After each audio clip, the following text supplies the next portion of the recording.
Meow, my friends. North Korea's at it again, turning the Korean peninsula into a veritable missile playground. At precisely 3:50 AM GMT on January 14th, those cheeky chaps decided to ring in the new year with a bang, or should I say, multiple bangs. They launched several missiles into their eastern waters, because apparently one wasn't enough to get our attention. South Korea's military confirmed the event, but they're keeping mum on the specifics. Probably still trying to figure out what hit them. But let's rewind a bit, shall we? On January 6th, North Korea tested what they're calling a hypersonic missile. Now, I'm not talking about your grandmother's knitting needles here. This bad boy, the Hwasong-18 intercontinental ballistic missile, allegedly reached speeds of Mach 12. That's 12 times the speed of sound, my friends. To put that in perspective, it's faster than my ex-wife leaving after I mentioned the word commitment. Kim Jong-un, ever the showman, claims this missile can travel 1,500 kilometers. That's about 932 miles for our American viewers. It's like he's playing a game of my missile's bigger than yours with the world. But hold your horses, because South Korea's military is calling shenanigans.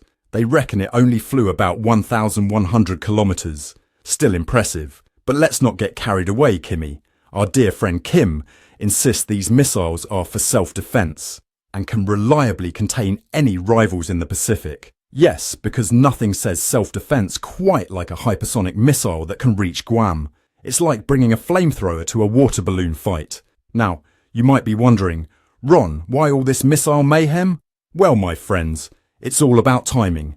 Donald Trump is set to take office again on January 20th, and it seems North Korea wants to make sure they're not forgotten in the shuffle. It's like that kid in school who'd pull the fire alarm just to get attention. Except this time, the alarm is a hypersonic missile. It's North Korea's way of throwing its own inauguration party, with fireworks.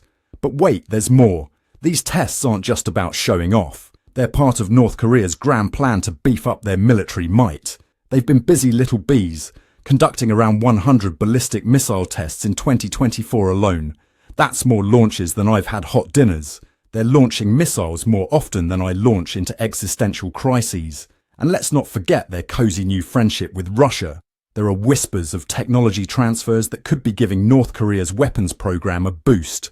It's like a twisted version of trading spaces, but instead of swapping throw pillows, they're exchanging missile blueprints. These new missiles are using advanced materials like carbon fiber composites.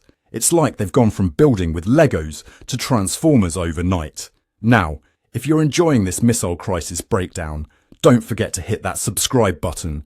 It's the only button you should be hitting today. Of course, all this saber rattling isn't going unnoticed. South Korea and Japan are understandably a bit nervous. They're like the neighbours who just want a quiet night in. But North Korea keeps throwing loud parties next door.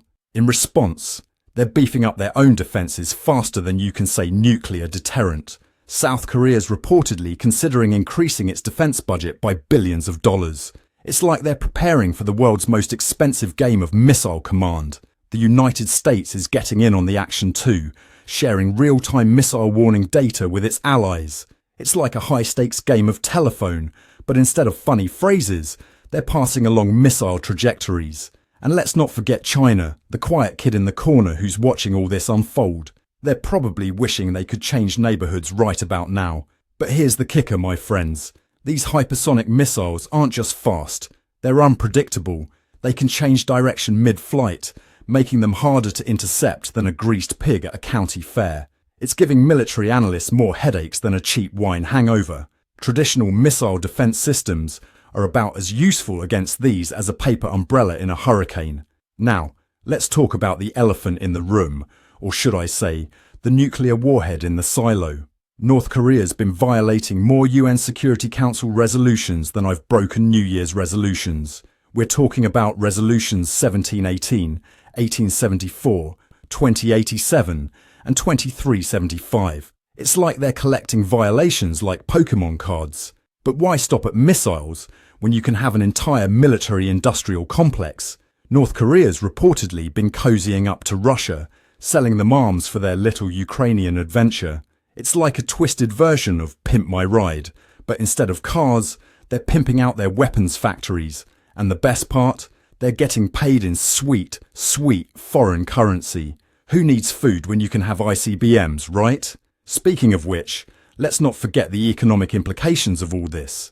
While North Korea's busy playing Rocket Man, their economy's about as stable as a Jenga tower in an earthquake. But hey, who needs a functioning economy when you've got a nuclear deterrent? Am I right? And what about diplomacy, you ask? Well, with Trump coming back into office, who knows what will happen? Maybe we'll see another love story unfold.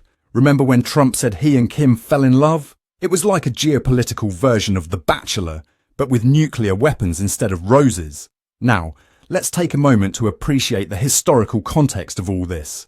North Korea's been ramping up its missile program since 2021, developing solid fuel ICBMs faster than I develop dad jokes. It's like they're trying to speedrun the nuclear arms race. But it's not all doom and gloom, my friends. There's always the possibility of diplomatic engagement.